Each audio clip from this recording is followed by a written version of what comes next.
దయచేసి సబ్స్క్రైబ్ బటన్ను నొక్కి బెల్ ఐకాన్పై క్లిక్ చేయండి. ఒకప్పుడు కైలాస మాయా భూమిలో తెలివైన మరియు ఆటపాటలతో కూడిన ఏనుగు తలల దేవుడు గణేశుడు గొప్ప విందు కోసం సిద్ధమవుతున్నాడు.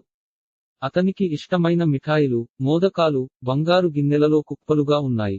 గణేశుడి ఉత్సాహానికి అవధులు లేవు, మరియు అతను తన హృదయపూర్వకంగా తిన్నాడు. అతని కడుపు నిండు చంద్రుని వలె గుండ్రంగా పెరుగుతుంది. విందు తర్వాత గణేశుడు తన మౌస్ మూషక్పై సవారీ చేయాలని నిర్ణయించుకున్నాడు. ఒక చిన్న ఎలుకపై అంత పెద్ద దేవుడిని చూడటం ఒక తమాషా దృశ్యం, కానీ మూషక్ బలంగా మరియు విధేయుడిగా ఉన్నాడు.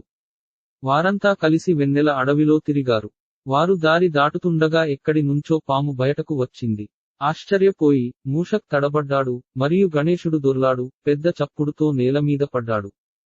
అతని మోదకం నిండిన బొడ్డు జిగేల్ పడింది మరియు అతని ఆభరణాలు చెల్లాచెదురుగా ఉన్నాయి. ఆకాశంలో చంద్రుడు ఆ దృశ్యాన్ని చూసి నవ్వకుండా ఉండలేకపోయాడు. చూడు వినాయకుడు అలా పడిపోతుంటే ఎంత తమాషాగా కనిపిస్తున్నాడో.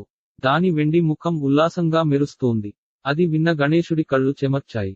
అవమానంగా భావించాడు. నిశ్శబ్ద అడవిలో చంద్రుని నవ్వులు ప్రతిధ్వనించాయి, నక్షత్రాలు కూడా వినోదంతో మెరుస్తున్నట్లు అనిపించాయి. చంద్ర, గణేశుడు ఘోషించాడు, అతని స్వరం దృఢమైనప్పటికీ ప్రశాంతంగా ఉంది. రాత్రి ఆకాశంలో మీరు ప్రకాశవంతంగా ప్రకాశిస్తారు, కానీ ఒకరి ఆపదను అపహాస్యం చేయడం దయలేనిది మరియు అననుకూలమైనది. చంద్రుడు క్షమాపణ చెప్పడానికి ప్రయత్నించాడు, కానీ వినాయకుడు తన చేతిని పైకి లేపాడు. నీకు మరియు ఇతరులకు పాఠంగా నేను నిన్ను శపిస్తాను. ఇక నుండి గణేష్ చతుర్థి నాడు నిన్ను చూసే ఎవరికైనా దురదృష్టం కలుగుతుంది.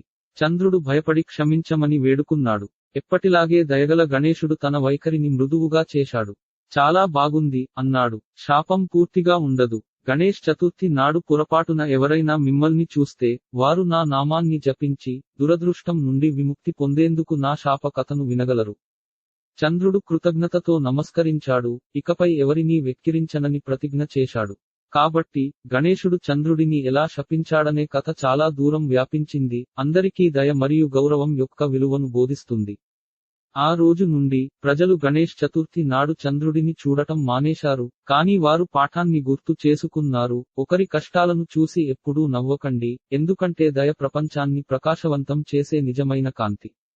మరి వినాయకుడు, అతను నవ్వుతూ కైలాష్ వద్దకు తిరిగి వెళ్లాడు. అతను ఒక క్షణం నవ్వును అందరికీ పాఠంగా మార్చాడని తెలుసు.